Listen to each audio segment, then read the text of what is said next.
De l'Évangile de Jésus-Christ selon saint Luc, chapitre 11, versets 47 à 54. En ce temps-là, Jésus disait : « Quel malheur pour vous, parce que vous bâtissez les tombeaux des prophètes, alors que vos pères les ont tués. Ainsi, vous témoignez que vous approuvez les actes de vos pères, puisqu'eux-mêmes ont tué les prophètes. Et vous, vous bâtissez leurs tombeaux. C'est pourquoi la sagesse de Dieu elle-même a dit : je leur enverrai des prophètes et des apôtres.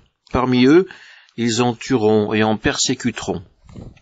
Ainsi, cette génération devra rendre compte du sang de tous les prophètes qui a été versé depuis la fondation du monde, depuis le temps d'Abel jusqu'au sang de Zacharie, qui a péri entre l'autel et le sanctuaire. Oui, je vous le déclare, on en demandera compte à cette génération. Quel malheur pour vous, docteurs de la loi, parce que vous avez enlevé la clé de la connaissance. Vous-même n'êtes pas entrés, et ceux qui voulaient entrer, vous les en avez empêchés. Quand Jésus fut sorti de la maison, les scribes et les pharisiens commencèrent à s'acharner contre lui et à le harceler de questions. Ils lui tendaient des pièges pour traquer la moindre de ses paroles. Acclamons la parole de Dieu.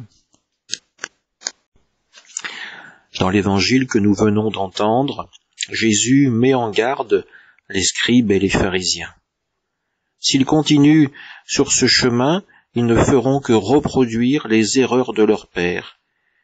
Leurs pères ont mis à mort les prophètes envoyés par le Seigneur pour annoncer sa parole, pour inviter à la conversion. Les scribes et les pharisiens continuent cette œuvre mortifère. Ils construisent les tombeaux au-dessus des prophètes, comme pour faire taire une fois encore leur message d'alliance délivré par le Seigneur. Jésus nous invite à rompre avec cela, à accueillir sa parole pour ce qu'elle est, une parole de liberté et une parole de vie, une parole de miséricorde, une parole de pardon.